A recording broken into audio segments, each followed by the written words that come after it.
Hi అండి. అందరికీ నమస్తే. Welcome back to our channel. ఈరోజు వీడియోలో నోరూరించే బీరకాయ పచ్చడిని మరింత రుచిగా, క్విక్‌గా అలాగే సింపుల్ ప్రాసెస్‌లో ఎలా చేసుకోవచ్చో చూపించబోతున్నాను. ఈ ప్రాసెస్‌లో చేసుకున్న పచ్చడిని వేడివేడి అన్నంలో నెయ్యి వేసుకొని తింటే ఇంకా వేరే కూర కూడా అవసరం లేకుండా మొత్తం అన్నం ఈ పచ్చడితోనే తింటారు. అంత రుచిగా ఉంటుంది.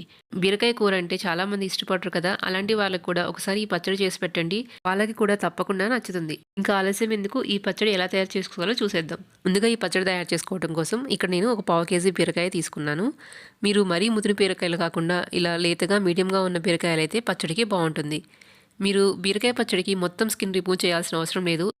ఇలా కనుపుల దగ్గర ఉన్న పీచు వరకు రిమూవ్ చేసుకుంటే సరిపోతుంది. బీరకాయ రెగ్యులర్గా తినటం వల్ల ఆరోగ్యానికి చాలా మంచిది. ఇది వెయిట్ లాస్కి కూడా హెల్ప్ అవుతుంది.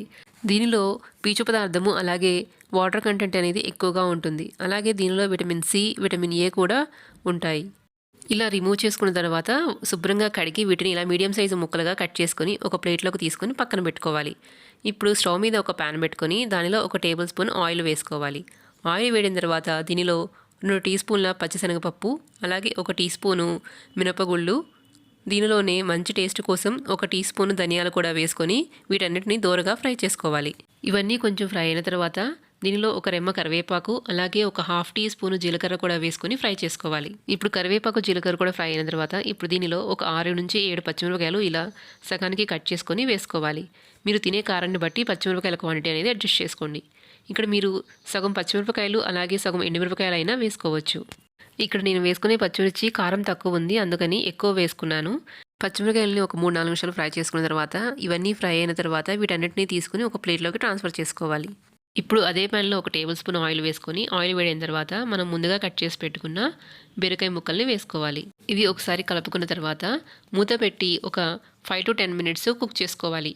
మంటని మీడియం ఫ్లేమ్లో పెట్టుకొని బీరకాయ ముక్కల్లో వాటర్ అంతా పోయేంత వరకు కుక్ చేసుకోవాలి. ఇలా బీరకాయ ముక్కల్ని సపరేట్గా ఆయిల్లో ఫ్రై చేసుకోవటం వల్ల పచ్చడి మరింత టేస్టీగా ఉంటుంది. మధ్య మధ్యలో మూత తీసి కలుపుకుంటూ ముక్కలు బాగా మగ్గించుకోవాలి. చూడండి, మనకి ముక్కల్లో వాటర్ అంతా పోయింది కదా. బీరకాయలో చాలా తక్కువ క్యాలరీస్ ఉంటాయి కాబట్టి వెయిట్ లాస్ అవ్వాలనుకునే వారికి ఇది బెస్ట్ ఫుడ్. ఇప్పుడు బీరకాయలో వాటర్ అంతా అబ్జర్వ్ అయిపోయిన తర్వాత దీనిలో ఒక టమాటాని ఇలా ముక్కలుగా కట్ చేసుకొని వేసుకోవాలి. ఇప్పుడు టమాటాలు త్వరగా కుక్ అవ్వడం కోసం దీనిలో 1 టీ స్పూను సాల్ట్ వేసుకొని బాగా మిక్స్ చేసుకొని మూత పెట్టి కుక్ చేసుకోవాలి. మూత తీసి మధ్యలో ఒకసారి కలుపుకొని మళ్ళీ టమాటాలు మెత్తగా అయ్యేంత వరకు ఉడికించుకోవాలి. వాటర్ అంతా అబ్జర్వ్ అయిపోయి టమాటాలు కూడా మెత్తగా ఉడికిన తర్వాత దీనిలో ఒక చిన్న నిమ్మకాయ సైజ్ అంతా చింతపండు వేసుకోవాలి. అలాగే దీనిలోనే కొంచెం కొత్తిమీర కాడలతో సహా వేసుకొని 1 నిమిషం కుక్ చేసుకొని స్టవ్ ఆఫ్ చేసుకోవాలి. స్టవ్ ఆఫ్ చేసుకున్న తర్వాత దీనిలోనే ఒక హాఫ్ టీ స్పూన్ పసుపు కూడా వేసుకొని ఒకసారి బాగా మిక్స్ చేసుకొని ముక్కలు పూర్తిగా చల్లారనివ్వాలి.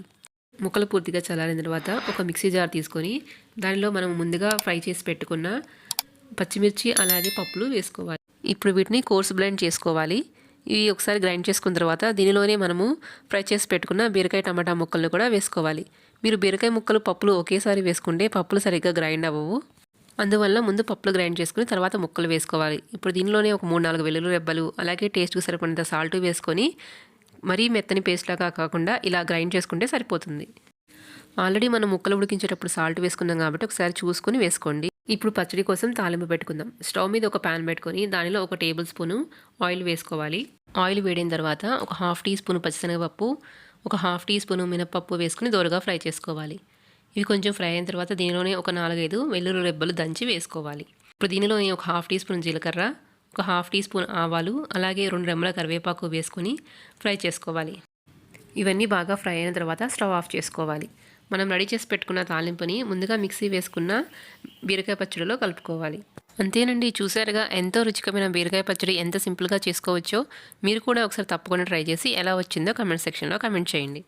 అలాగే నా వీడియోస్ మీకు నచ్చినట్లయితే ఛానల్ని సబ్స్క్రైబ్ చేసుకోండి. మీ ఫ్రెండ్స్తో కూడా షేర్ చేయండి. Thank you for watching.